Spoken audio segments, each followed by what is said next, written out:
Hello les amis parieurs, donc là je vais faire l'analyse de toutes les courses de trot hors quintet plus. Si ce format vous plaît, dites-le moi parce qu'au final j'ai remarqué qu'il y a plus de vues pour le quintet, beaucoup même plus de vues que pour le quintet. Il y a pas grand monde pour ces analyses de courses hors dehors du quintet. Donc faites-le moi savoir si ça vous plaît ou pas parce que sinon je vais arrêter s'il n'y a pas d'audience tout ça ou alors je vais regrouper en une vidéo, je ne sais pas. Donc dites-le moi. Allez, c'est parti de suite.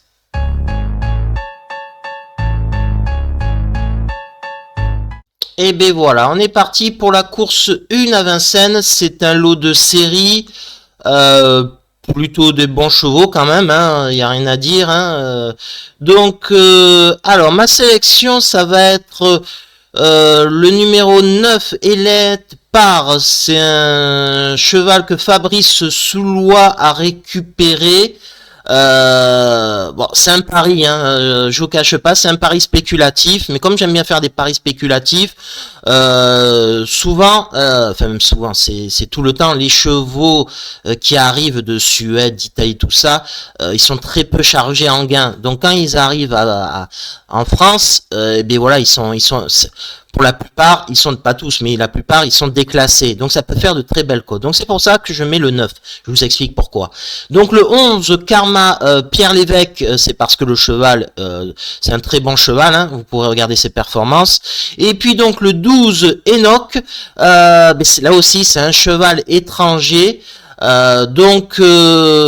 les mêmes raisons que le numéro 9, Mathieu Abrivard est appelé. Baroncini, c'est un très bon entraîneur italien. Quand il se déplace en Italie, c'est pas pour rien. Donc c'est pour ça que je joue pas mal de chevaux étrangers. Donc ma sélection, c'est 9, 11, 12 pour la première. Ensuite, on passe à la course 2, qui est une jolie course, hein, ouais, de trop monter. Je vais jouer le 1, Jupiter de Play.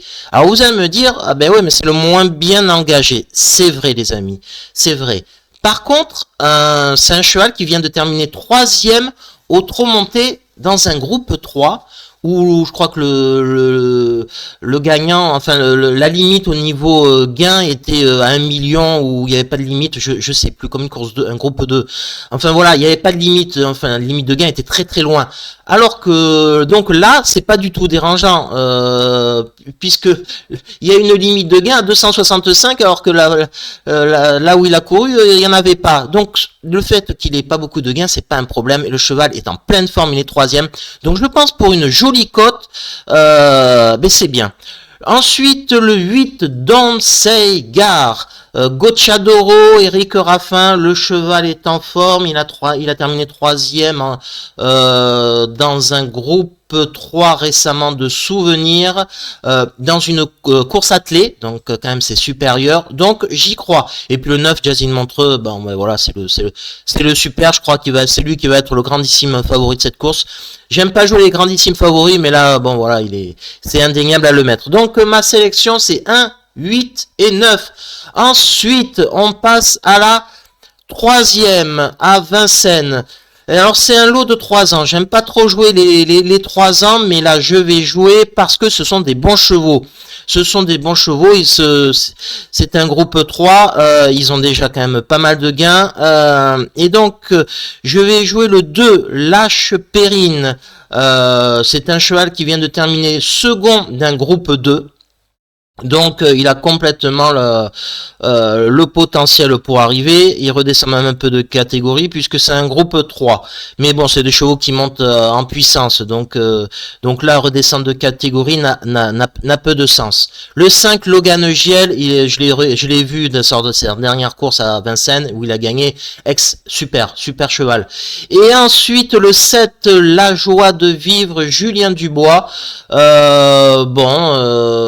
Je l'ai vu faire, c'est un bon cheval, il a du potentiel, le cheval, il a du potentiel.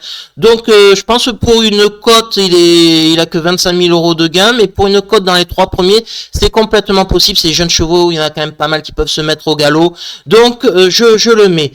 Ensuite, la la cinquième. C'est un lot de série de 6 ans.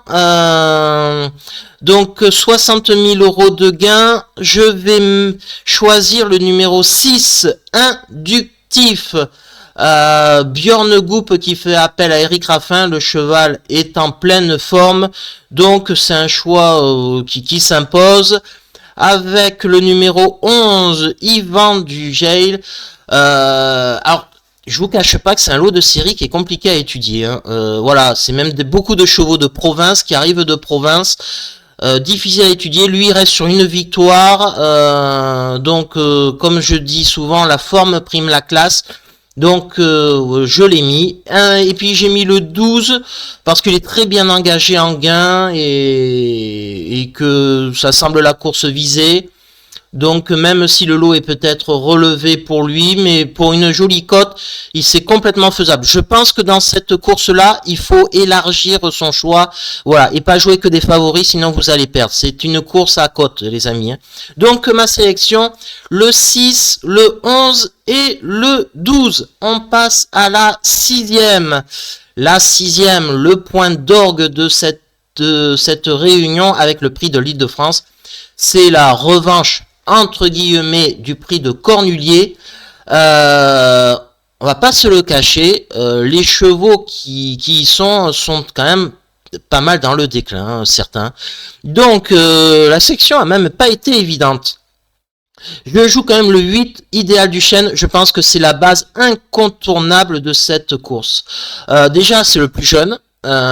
Donc avantage aux plus jeunes. C'est indéniable aux courses de trot. Il a fait une superbe course, donc je le mets. Ensuite, je vais mettre, et là ça a été un choix cornélien, je vais mettre Anna Demol. Il m'a énormément déçu lors de cette course, donc je le sélectionne en me disant qu'il a fait une fausse course. Mais voilà, j'ai été tellement déçu que bon, j'y vais à reculons sur ce cheval. Mais je le mets quand même 8, 6 et ensuite Hirondelle du Rib. Alors Hirondelle du Rib, là aussi c'est un choix.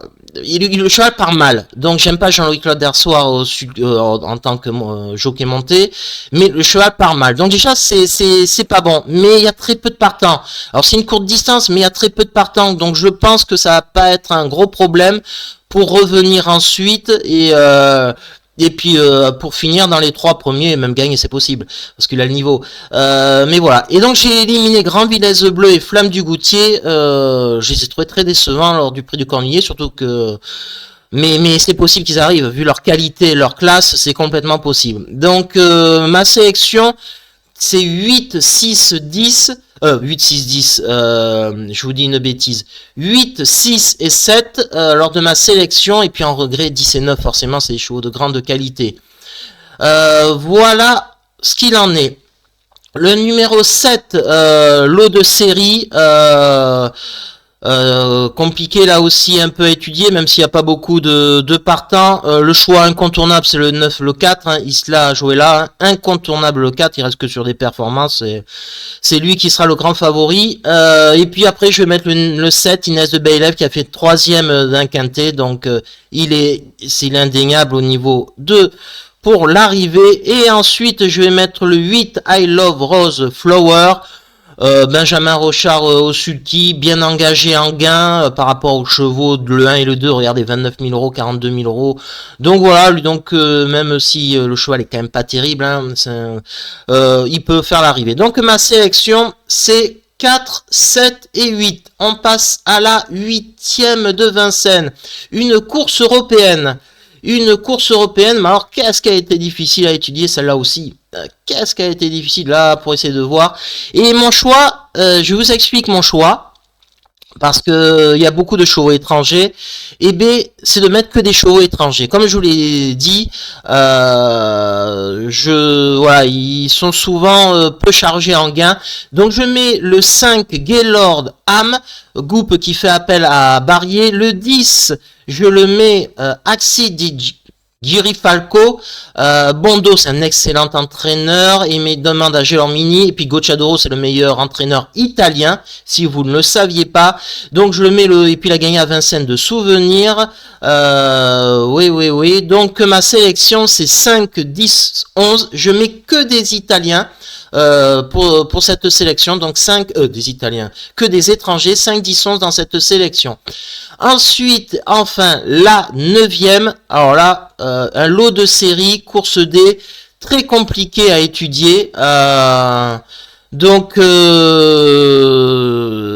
là, faut élargir. Hein. C'est une course où risque d'y avoir des cotes. Il faut élargir. Car le 10 Jean-Étienne Abrivard, je sais pas pourquoi Mathieu Abrivard l'a pas mené, mais bon, comme il fait que mener ce cheval, il doit le laisser, et donc il a gagné avec lui à plusieurs reprises, il a invaincu le cheval, donc le 10 c'est quand même un choix incontournable. Le 11 il vient de gagner au trot monté, mais bon c'est possible qu'il arrive. Ensuite, vous avez des déférés pour la première fois, comme le 4, comme le 6 de souvenir, vous avez le 9, et vous avez le 15 aussi. Et puis après, vous avez des chevaux en pleine forme qui viennent d'arriver ici, donc comme le 4, par exemple, qui vient de terminer deuxième à Vincennes, et qui est déféré lui aussi pour la première fois, j'ai oublié. Donc c'est vraiment très très très compliqué à étudier cette course.